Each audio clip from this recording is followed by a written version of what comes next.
Ajaran agama apa yang sangat sempurna kalau bukan Al-Quran dan hadis? Nah, ini adalah poin yang kedua. Jadi dia mengatakan bahwa di sini ajaran agama apa yang sangat sempurna kalau bukan Al-Quran dan hadis. Halo guys, pada kesempatan ini satu komentar yang mau saya sharekan dan bagikan bagi kita semua, dan nanti saudara boleh memberikan masukan dan tanggapan saudara. Komentarnya demikian: yang tidak lebih baik ajaran agamanya dari Taurat atau Yahudi tidak masuk surga. Nah, itu adalah poin yang pertama dalam bagian ini. Nah, secara singkat saya mau katakan dan sampaikan bagian ini, bahwa di dalam perjanjian lama, semua orang yang tidak percaya dengan nubuatan akan kelahiran Sang Kristus, maka tentu mereka tidak akan mungkin menerima keselamatan itu. Apalagi kalau yang hanya diandalkan melalui kurban-kurban yang dipersembahkan untuk mengharapkan menghapus dosa mereka, maka itu tidak sangat mungkin untuk menghapus dosa. Tetapi bagi mereka yang menantikan, percaya nubuatan harapan itu, yang akan nanti lahir seorang juru selamat yang digenapi dalam diri Yesus, mereka pasti memperoleh keselamatan itu. Sama seperti kita di hari ini, kita percaya Yesus yang sudah lewat 2000 tahun yang lalu, kita beriman, kita percaya sungguh-sungguh Dia Tuhan juru selamat dan telah ialah menggenapi para nubuatan para nabi dalam perjanjian lama. Dia mati di atas kayu salib, darahnya tercurah sebagai penghapus dosa saya dan saudara semua yang menerima Tuhan Yesus juru selamat. Oke, kita lanjut berikutnya. Kalimat berikutnya menyatakan demikian: ajaran agama yang sangat, ini ada kalimat, ada satu kata yang sangat seperti itu katanya ya. Ajaran agama apa yang sangat sempurna kalau bukan Al-Quran dan hadis? Nah, ini adalah poin yang kedua. Jadi dia mengatakan bahwa di sini ajaran agama apa yang sangat sempurna kalau bukan Al-Quran dan hadis. Nah, jadi ya boleh aja memiliki pandangan demikian. Itu boleh saja, itu tidak ada larangan.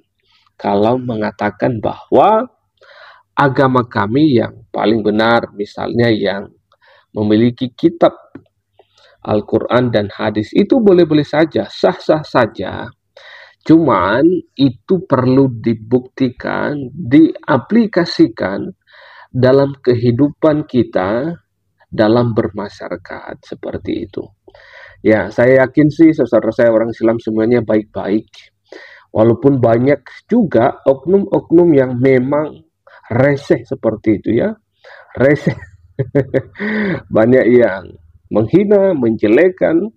Tapi mari dibuktikan kalau memang agama saudara adalah agama Islam, melalui kepercayaan dengan kitab yang punya adalah Al-Quran dan hadis, itu adalah sempurna, ya silakan diaplikasikan sehingga kalimat ini sangat mendukung dan relevan dalam pengucapan yang disampaikan dalam bagian ini. Oke, kita lanjut berikutnya di komentar kawan kita ini yang bernama Nanik Haryanti. Berikutnya adalah sampai dari bangun tidur sampai mau tidur pun semua diatur. Nah, jadi dia mengatakan bahwa di dalam Quran dan di dalam hadis, sampai dari bangun tidur sampai mau tidur pun semua diatur. Nah, yang menjadi pertanyaan saya adalah, kita ini adalah manusia ciptaan Tuhan. Kalau kita manusia ciptaan Tuhan, pastilah kita punya kehendak. Ya, kita punya kehendak. Kalau semuanya sudah diatur oleh Tuhan, bukankah kita disebut manusia robot? Yang semuanya diatur, semuanya diatur, ini itu, tidak bisa berbuat ini, tidak bisa berbuat itu. Kita kehilangan kehendak kita. Tetapi Allah menciptakan manusia sempurna adanya. Tuhan berikan kehendak. Nah, jauh lebih dalam lagi kalau kita berbicara tentang free will, kebebasan, kehendak bebas dalam iman Kristen. Nah, itu ada dua hal yang berbeda di sana. Kehendak bebas sebelum mengenal Allah, sebelum percaya Tuhan Yesus, dan setelah sungguh-sungguh mengenal Allah. Nah, itu adalah dua hal yang berbeda, dan saya tidak jelaskan dalam bagian ini. Jadi kalau mengatakan bahwa sampai dari bangun tidur sampai tidur pun semua sudah diatur, maka alangkah malangnya kita adalah seperti manusia robot yang tidak bisa berkehendak melakukan ini dan itu. Alangkah susahnya kita seperti itu ya. Lanjut, berikutnya yang terakhir adalah ke kamar mandi aja, masuk kaki kiri dulu, keluar kaki kanan. Wah, masuk kamar mandi aja mesti harus kaki kiri dulu. Berarti kalau setiap kali kita masuk kamar mandi, harus itu kaki kiri. Berarti kalau tidak, dosa dong. Waduh. Jadi kita adalah, bagi mereka ya, manusia itu seperti robot gitu ya. Ya, semuanya sudah diatur. Kalau masuk kamar mandi saja mesti harus kaki kiri ya, dan keluar pun harus kaki kanan. Maka kalau tidak menjalankan ini, ya mestinya dosa. Nah, jadi kalau sudah dosa tidak mungkin masuk surga. Tidak mungkin, satu dosa di hadapan Allah tidak mungkin masuk surga. Maka satu-satunya jalan supaya kita memperoleh anugerah keselamatan, harus percaya menerima Yesus Tuhan Juru Selamat kita. Maka dosa kita diampuni. Ya, dosa kita diampuni melalui iman percaya kita kepada Yesus Kristus. Karena apa? Karena Yesus hadir ke dunia, misi utamanya, agendanya adalah yaitu menyelamatkan manusia yang berdosa seperti saya dan saudara semua. Melalui kematiannya di atas kayu salib, dia tercurah darahnya sebagai tebusan dosa saya dan dosa kita semua. Jadi kita pun berbuat baik, kita menolong orang, kita berbuat baik, itu hanya sebagai tanda syukur, tanda terima kasih kita kepada Allah. Sebagai wujud ucapan syukur kita kalau kita berbuat baik.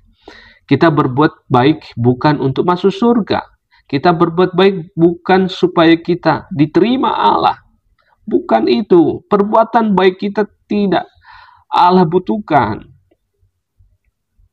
Kita berbuat baik karena Allah lebih dulu sayang, lebih dulu cinta kepada kita.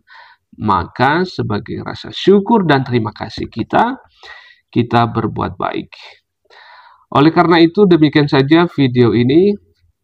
Dan kalau ada tanggapan, masukan dari saudara sekalian, silakan berikan di kolom komentar. Salam damai dan salam sejahtera untuk kita semuanya. Allah Tritunggal akan terus menolong dan memberkati kita sekalian.